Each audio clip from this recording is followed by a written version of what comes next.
We are here at Tomorrowland Brazil with the world's #1 DJ. It's David Guetta. Welcome. Thank you very much. Let's start with that because it's recent. You're #1. How does that feel to be top of the charts? It's always good to get some love, of course, and it made me happy. Do you know what? What's interesting, you won't know this, but because we get to speak to all the DJs, even just recently, Armin van Buuren, I said, look, David Guetta's #1. You've gone up in the charts. Like, what do you see David Guetta doing that you think, oh, I should do that? And he was so warm towards what you do. That's nice. He's such a nice person. And, it's something very strange because I remember the first time that I won, he was the previous winner. Right. And his fans were so mad at me, but it was crazy. And it's funny because people saw us in a conflict or opposition when in reality we are very good friends. Yeah. And even though we play a very different type of music, when we play back to back, every time it's magic. And we did it the first time in Ibiza, and we had so much fun that now we do it every year. Each year we do a back-to-back with Armin, and it's really the situation that I play one record and he's looking at me like, oh wow, so cool. And then he plays and I'm, oh wow, we're really feeling of each other. So I have a lot of respect for him as a human being and also as a DJ. He told me about the time you played ABBA. He wasn't expecting that during the back to that. I love getting all over the place. Yeah. We know because you've got such a vast music collection. And let's talk about that because you've got new music right now. Let's start in the present day. We're here at Tomorrowland Brazil and you're launching new music. Tell us about it. Oh yeah, today I have a new record that came out. Very, very important record for me. Together with Teddy Swims and Tones and I. So I've always loved Motown, soul, and this is really part of my culture. At home I love to listen to Marvin Gaye, Stevie Wonder, all this music, and I think we all, when you're an artist, you're always afraid of what people are gonna say. Are they gonna judge you? What are your fans gonna feel like? And it's one of those records that I really made for myself, and I really hope people are gonna love it as much as I love it. But it's really coming from my heart, and it's so important for me. I love this record, and it's not even 4 to the floor. So it's a proper soul record. So what tempo? So that's why I got a little smart, because the tempo, even though you don't feel it, it's 131. Ooh. So actually, I made a dance remix that I'm gonna play tonight, of course. Yeah, obviously. And so there's this, let's say, the soul version, and I made like a big festival anthem remix. I've always loved the energy that you've put into music. From your stories well known about the playing in Ibiza and with the records to Here and Now, and now we're hearing you've revisited parts of your past with house music, and with future rave, and now is this the new way that David Guetta's going with soul and funk? Future soul. I don't know, what is it? Honestly, it sounds like a Amy Winehouse record or something. It sounds like timeless music, and I take a lot of pride in writing songs that stay over the years. And then you can always make different mixes. True. So actually today I started last night and I finished one remix of Sexy Bitch that I'm gonna play for the first time tonight. Right. Tomorrowland remix. Wow. And I made another one of Beautiful People that I finished today. I mixed them with the headphones, so I don't know how good it's gonna sound, but I'm gonna play them tonight in my set.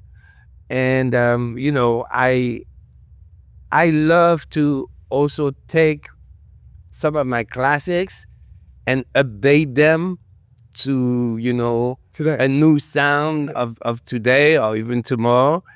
And I love doing this. And whenever I play a record for the first time, for me, it's very special. So I'm going to play Gone, Gone, Gone. If I'm brave enough, I'm going to play it second record after I'm Good. So I'm a little bit scared of doing that. I love that. Yours is wow. And I'm going to play those 2 remixes that I made specially for Tomorrowland. You also don't know this, right? Because when Tomorrowland hadn't opened yet, everybody's waiting to come in. So we were out there and I was asking, hey, who do you want to see? Who do you want to see? People from Chile, Argentina, Uruguay, Brazil. Everyone said your name. Because it was 2016 since you were last here, right? Yes, actually, I remember some of my best memories actually was the very first Tomorrowland Brasil. Wow. And I remember announcing it from Europe. Mm-hmm. And this is how we launched it. And then playing it for the first time and being like, wow. And today I was telling my manager, I was like, I'm thinking back, you know, I'm going back into times, the way I was looking at life, even not even when I started, but when I started to be successful. And, you know, we were at the hotel and I saw all the DJs and I'm thinking like, how crazy is it? If you think about it, if you take a step back, that DJs are coming from everywhere in the world to play in the middle of Brazil, it's a miracle. It's crazy to think about this because it became normal to us, but we should not take it for granted. Yeah. You know, it's that dance music became so big that hundreds of thousands of people are meeting in the middle of Brazil. Wow. But there's so much energy and love for your music. And now you get to share. But what's crazy is that you're nervous about going on the stage where you belong. You know what I mean? It's not necessarily that nervous to get on the stage. It's more like I'm nervous when I'm going to play certain records for the first time. Okay. Especially if they're mine. So do you mind if I ask, because you make so much music, is that why you do it? Because is that the drug almost, like that fear or that excitement of playing that record for the first time? It's funny because there's this guy that is following me, and in 2 days, I made 3 records. That's it. This is all I do.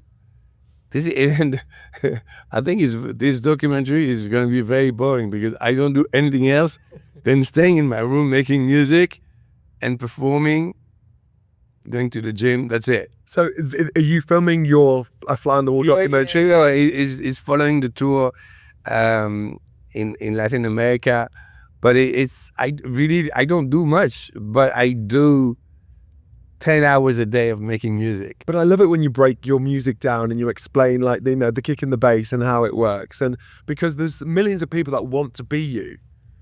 So please. Me or any other DJ producer. Oh, you. Know, but you specifically. But you know, I'm trying to. When I speak about music, I'm trying to make it very easy. So, of course, the super mega nerds, they only we want the super advanced technique, but you know, I'm trying to break it down for people that are young, that are dreaming of becoming a DJ producer, and they don't know how to do it. And what I see, because I still look at tutorials myself, because you always need to learn the new techniques, but I see a lot of the content is making it more complicated than it is. Mm-hmm. And because me, I don't need to sell YouTube time. Yeah. You know, so I'm trying to make it very simple and easy to understand for everyone. We'll keep doing it. Now, I'm gutted because there's so many more questions we need to ask. So I need to just quickly ask you about how far in the future are you working? Do you know what you're going to be doing next July, for example, like and releasing music? Oh yeah, of course. You do. So you mean in terms of touring? Well, touring, music, and all that. Are you? Touring is more or less 2 years in advance, 1 to 2 years, and music production at least 1 year in advance. Yeah. Okay, so share with me. Is next summer going to be as exciting as this summer? Yeah, I already have 2 records for next summer. Where will you be playing them? You know what's funny is that, for example, the record that I released this summer called Together, this record, I played it last summer, the entire season in Ibiza. Yeah, together. Yeah, and then I would correct it. And the reaction was so big because sometimes I make records just for my DJ set. But when I see that the reaction is so crazy, then I'm like, okay, let's put it out. But like, that's the only thing with music. Sometimes it takes so much time, you know? And also because I want to put out music every week, but my team, they go completely crazy. They're like, you cannot do that. Well, your team are going crazy at me because I've got to let you go. So just for the last thing, I would love you to share a message to the people of tomorrow. Yes. Go for it. Tomorrowland, thank you for having me. I think it's unbelievable to all meet here in Brazil. I remember our beginnings in Belgium when the stage was smaller and there were not so many people in front of me. And I'm so proud of Tomorrowland and of all the DJ scene really and everything we've achieved over the years. I'm pretty proud of us. Super. David, pleasure. Thank you so much for joining the stage, all right? Thank you so much.